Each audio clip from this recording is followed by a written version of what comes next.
हाँ, जय भीम दोस्तों, नमो बुद्धाय। वैसे आज का टॉपिक जो था, जो critical analysis in ancient Buddhism and today's Buddhism, तो उसमें जो मैंने अभी शुरुआत में जय भीम बोला, तो उसके ऊपर भी मैं क्रिटिकली एनालिसिस करूँगा कि हमें जय भीम बोलना चाहिए कि नहीं बोलना चाहिए, और जय भीम का अर्थ क्या है। और जय भीम की शुरुआत तो आपको पता ही है कि हमारे नागपुर से ही हुई है। हमारे नागपुर के कार्यकर्ता बाबा साहेब के दाहिने हाथ जो थे, उन्होंने ही जय भीम की शुरुआत की है। जैसे उनके ऊपर पिक्चर भी बना है, आप देख सकते हो पिक्चर। पर मेरा एक क्रिटिकली एनालिसिस है, मेरा खुद सेल्फ स्टडी है जय भीम के ऊपर भी। और मैं अपनी सिर्फ, जैसे डेमोक्रेटिक कंट्री है हमारी, तो हम अपनी बात रख सकते हैं, तो मैं सिर्फ अपनी बात रखना चाहूँगा। मुझे किसी की भी भावनाओं को ठेस पहुँचाने की कुछ भी परमिशन नहीं है, या फिर मेरी भावना भी नहीं है किसी की भावनाओं को ठेस पहुँचाने की। सिर्फ मैं अपना मत आपके सामने रखना चाहता हूँ as a Buddhist, as a new Buddhist. तो मेरा आज का जो टॉपिक जो कल छूट गया था, यानी जो सेकंड पार्ट में कुछ भाग छूट गया था, मेरी जो मेमोरी है वो फुल हो गई थी, और बोलते बोलते ही मुझे फिर मैं पंचशील के ऊपर आया था। तो पंचशील जो है उसको हम कैसे लेते हैं, फिर उसके बाद जो ओम मणि पाए मैं हूँ, ये जो भूटान का जो बुद्धिज़्म है, भूटान से जो मंत्र उच्चार करते हैं ओम मही पद्मे हूँ, तो उसको मैं डिकोड करूँगा, आपके सामने बताऊँगा। और जो आज के जो कन्वर्टेड बौद्ध है, उनकी स्थिति क्या है गांव में और शहर में, इन सब का भी आकलन आपको बताऊंगा। एक बड़े मुद्दे पे आपको बताऊंगा कि ये ऐसा ऐसा हो रहा है, या फिर मेरे ऑब्जर्वेशन में कुछ कमी है, तो मैं आपको बताता। तो शुरुआत करते हैं पंचशील। जैसे कल मैं पंचशील पे ही रुका था। तो पंचशील जो है ना, वो पाली भाषा में है। जैसे बुद्ध थे आज से 2600 साल पहले, तो बुद्ध की जो भाषा थी वो कुछ और थी। फिर बुद्ध के बाद पाली भाषा जो पूरे भारत में बोली जाती थी, जिसको आज हम हिंदी में हिंदी, उस पाली को हिंदी में कन्वर्ट अभी होते होते हिंदी बोलते हैं उसको, पाली को। फिर पाली के बहुत से ऐसे शब्द है जो हिंदी में है, और हिंदी के शब्द पाली में है। तो पाली ही यहाँ की बहुत सी भाषाओं का ओरिजिनल लैंग्वेज है। तो तब पाली में जो था वो पंचशील, यानी बुद्धिज़्म को आप बोल सकते हैं त्रिशरण है, पंचशील है, अष्टांग मार्ग है, 10 पारामिता है, उसके बाद पूरा त्रिपिटक का भंडार है हमारे पास। तो ये सब पाली भाषा में था। तो हम पाली भाषा को गाथा के रूप में हम पंचशील को बोलते हैं। जैसे बुद्ध ने कहा था कि आपको रोज़ाना ही अपने अच्छे गुणों को की, अच्छे बातों की आपको प्रैक्टिस करना चाहिए, उसको दोहराते रहना चाहिए, अपने आप को उसका स्मरण देना चाहिए। तो स्मरण देने की जो प्रक्रिया है, खुद को स्मरण देने की, यानी खुद को बताने की कि हाँ ये बातें हैं, उसको रिवाइव करते रहे हो, ताकि उसमें हम भूल ना जाए वो चीज़ें। वैसे बुद्ध खुद की जो गाथाएं थी, खुद के बातें थी, उसको रिवाइव करते थे, खुद फिर से उस पर ध्यान देते थे, फिर से उसको बोलने के लिए बोलते थे अपने संघ के द्वारा। तो और एक बात ये थी कि पहले कुछ लिपि नहीं थी, आज से 2600 साल पहले लिपि नहीं थी, लिखा नहीं जाता था कुछ भी। तो किसी को अगर कुछ बताना है और वो अच्छी बात है, तो लोग क्या करते थे, किसी सूत्र में, कविता में उसको घड़ के रखते थे। फिर उसको कविता के रूप में दूसरे को, तीसरे को ऐसे बताया जाता था। तो वैसे हमारा जो पंचशील है, पाणाति पाता वेरमणि सिक्का पदम समाधियामि, अदिन्न दाना वेरमणि सिक्का पदम समाधियामि, कामेसु मिच्छाचारा वेरमणि सिक्का पदम समाधियामि, मूसावादा वेरमणि सिक्का पदम समाधियामि, सुरामेर मज्ज पमाद ठाना वेरमणि सिक्का पदम समाधियामि। तो ये जो भाषा है, ये आज भी सामान्य लोगों को समझ में नहीं आती है। बहुत से लोग इसके ऊपर हंसते भी है। और ठीक है कि आज पाली का हिंदी में अनुवाद ट्रांसफ़र हो गया है, पाली को ज़्यादा बोला नहीं जाता। जैसे बोलते कि भारत की भाषा जो है संस्कृत है, पर संस्कृत नहीं है, पाली भाषा है, जिसको आप हिंदी से रिलेट कर सकते हो, बहुत सी भाषाओं से रिलेट कर सकते हो।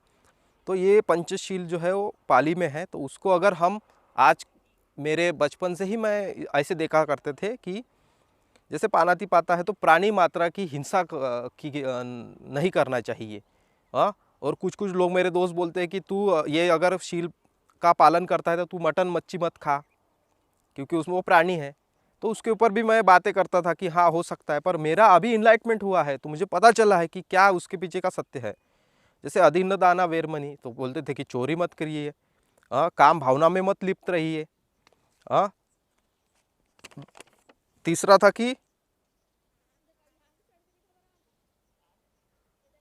मुंह से झूठ मत बोलिए, मूसावादा वेरमनी, झूठ मत बोलिए। और पांचवा है कि सुरा मेर मज्जे, यानी कोई भी दारू मादक पदार्थ उसका मैं सेवन नहीं करूँगा या फिर उसी में मैं लिप्त नहीं रहूँगा। तो ये सब चीज़ों का जब अच्छे से डिकोड करते हैं, एक एक शब्द को हम अगर देखते हैं तो देखो, पानातिपाता वेरमनी का क्या अर्थ है। बुद्ध ने बताया कि किसी भी प्राणी मात्रा को आप मारो मत, क्योंकि आप बुद्धिमान प्राणी हो, आप इस पृथ्वी के सबसे बुद्धिमान प्राणी हो, आपके पास सब कुछ है, शस्त्र है, अस्त्र संग है, और हम किसी भी जानवर को मार सकते हैं इजीली। आज बड़े से बड़े हाथी को लेके हम मार सकते हैं। तो वो मत कीजिए, उन पे दया कीजिए। जैसे हमें डर लगता है हमारे प्राण का, वैसे उनको भी लगता है। परंतु अगर आपके प्राणों पे अगर संकट आता है किसी जंगली जानवर के द्वारा, तो आप उसका प्रतिकार कीजिए। और जैसे हमारे शरीर को हर चीज़ों की चाह होती है, हम मांस भक्षी है, हम जब इवॉल्व हुए हैं तो मांस भक्षण करते थे, और उसके लिए हमारी बॉडी वैसे बनी हुई है। तो किसी किसी की बॉडी को मांस चाहिए रहता है। तो बुद्ध ने कहा है कि आपको ये शील दिया गया है, पर आपकी ज़रूरत है तो उसको मारिए, आपकी इच्छा है इसलिए नहीं। तो वहाँ पे वो क्लियर हो गया। अदिन्न दाना वेरमनी, तो दाना है यहाँ पे शब्द, अदिन्न दाना, यानी दूसरे ने दान में न दी हुई वस्तु को हमें नहीं लेना चाहिए। तो उसको शॉर्टकट में चोरी मत करो, ऐसा हो गया। कामेसु मिथ्याचारा वेरमनी, कामे सुख, अगर इसको डिकोड करते हैं, काम के सुख की मिथ्याचारा, यानी काम के सुख में ही तुम व्यस्त हो, लिप्त हो, उसमें ही आपकी जो बुद्धि है उसको काल्पनिक चीज़ों में लगाए रखे हो और उसी से सुख लेने की सोच रहे हो, तो ये भी बहुत बड़ी हानि है आपके शरीर के लिए, आपके मन के लिए, आपकी मानसिक स्थिति के लिए। वो उसमें बताया गया है और रिस्ट्रिक्शन दिया है कि उसी में मत लिप्त रहो, उसका एक पर्टिकुलर पर्पस है, हम रिप्रोडक्शन के लिए उसको यूज करते हैं काम को, उसमें सुख मत ढूंढिए, उस सुख में मिथ्याचारा मत कीजिए। जैसे हमारे भारत में ही जो शुरुआत हुई थी कामसूत्रा की, तो वो उससे कुछ अर्थ नहीं है। हम बुद्धिवादी इंसान हैं, हमारे पास बहुत से विकल्प है। चौथा है कि मूसावादा वेरमणि। अब इसका डिकोड करते हैं तो मूसावादा, मुंह से किया गया झूठा वादा, उससे आप दूर रहिए। किसी को भी आप जैसे लबाड़ बोलते कि कुछ भी बोल दिया और वो सत्य नहीं है, तो ये मुंह से आप किसी और को वचन भी मत दीजिए और ऐसे वादे भी मत कीजिए, उससे आप दूर रहिए। दूर रहिए का मतलब येता है मूसावादा, वेरमणि का मतलब ये है कि आप ये चीज़ें अवॉइड कीजिए, क्योंकि यही चीज़ों में लिप्त रहोगे तो आप पे इसका दुष्परिणाम होगा, आपके कर्मों पे आपका इसका दुष्परिणाम होगा, आपके लाइफस्टाइल पे इसका दुष्परिणाम होगा। और आप जैसे बुद्ध बोलते हैं कि आपको बैलेंस जीवन जीना है, आपको सजग होकर जीवन जीना है, तो आप ये सजग होकर जीवन नहीं जी रहे फिर। और फिर लास्ट में है सुरा मेर मज्ज पमाद ठाना वेरमनी। अब इसका डिकोड करते हैं कि सुरा दारू, मेर यानी किसी भी मादक पदार्थ, इनका सेवन करने से हमें दूर रहना चाहिए। और इसके अब सेवन से हमें प्रमाद होता है, उत्पात करते हैं हम, जैसे पागल हत्ती जैसे गांव में उत्पात करता है, जंगल में उत्पात करता है, उस तरह हम नशीली चीज़ों से उत्पात ही करेंगे। हमारे दिमाग से हमारे शरीर का कांटेक्ट टूट जाता है। और आपको तो पता है साइंटिफिकली कि जो शराब है वो कैसे बनती है, कैसे उसको बनाया जाता है और वो हमारे शरीर के ऊपर कैसा इफेक्ट करती है, ये सब बुद्ध ने सिंपल बता दिया है कि आपको ये उसका दुष्परिणाम होगा। फिर अगर देखा जाए तो हमारे पंचशील की जो गाथा है, हमारे गांव के जो भी हम विहार में जाते हैं तो वहाँ पे ये गाथाएं जो है ना, इसको गाया जाता है अलग अलग सुर में, अलग अलग लोगों के द्वारा। एक बार मैं अपना अनुभव बताता, मैं गया तो मैं बोला इसका अर्थ तो बताइए आप लोगों को, हम अपने कम्युनिटी के लोगों को पता है, हम अगर लाउड स्पीकर में बोल रहे हैं तो ये लोगों को भी पता चलना चाहिए ना कि इसका अर्थ क्या है। तो इसको बोलो जैसे हमारी गाथा यहाँ से समाप्त होती है उसके बाद आप इसको हिंदी में या फिर मराठी में भी अनुवाद कीजिए और उसको भी गाइए, कुछ माध्यम ढूंढिए। तो ये भी नया नया बुद्धिज़्म है कि हमें यहाँ की जो भाषा है, यहाँ की रीजनल भाषा है, उसमें भी उसको गाथाओं को कन्वर्ट करना आना चाहिए। जैसे जैसे बुद्धिज़्म यहाँ से गया तो यहाँ पे सूक्त के रूप में, मंत्र के रूप में बुद्धिज़्म की प्रैक्टिस होती थी, लोगों को बताया जाता था। तो ये बुद्ध का जो मार्ग है उसको, उस सब चीज़ उसको मार्ग बोलते थे बुद्ध के। तो वो मार्ग को लेके एक मंत्र बना कि जो मेरे हिसाब से ये मैं पूरे रिस्पॉन्सिबिलिटी के साथ आपसे बोल रहा हूँ कि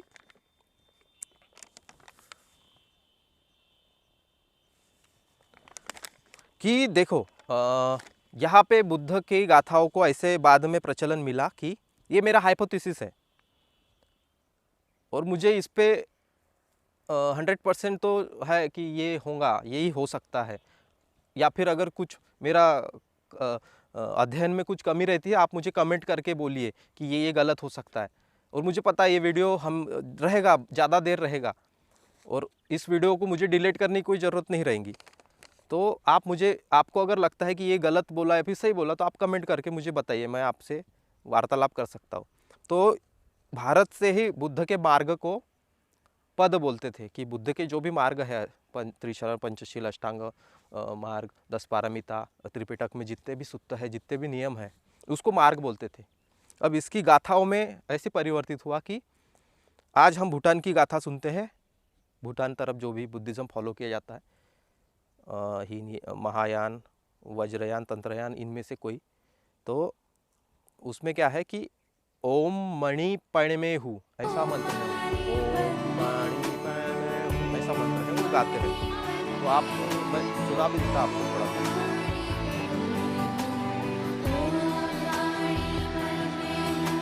हाँ, तो ये मंत्र को अगर हम डिकोड करते हैं तो हमें एक बात पता चलती है कि इसका ये अर्थ नहीं हो सकता।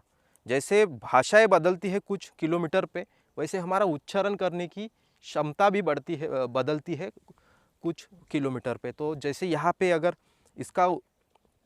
इसका रूप अगर ये है ओम, ओम यानी जो बुद्धिज़्म में प्रैक्टिस की जाती है गले के लिए, क्योंकि बौद्ध भिक्षु जो है ना वो वोकल्स रहते थे, बात करते थे, तो वो प्रैक्टिस करते थे ओम,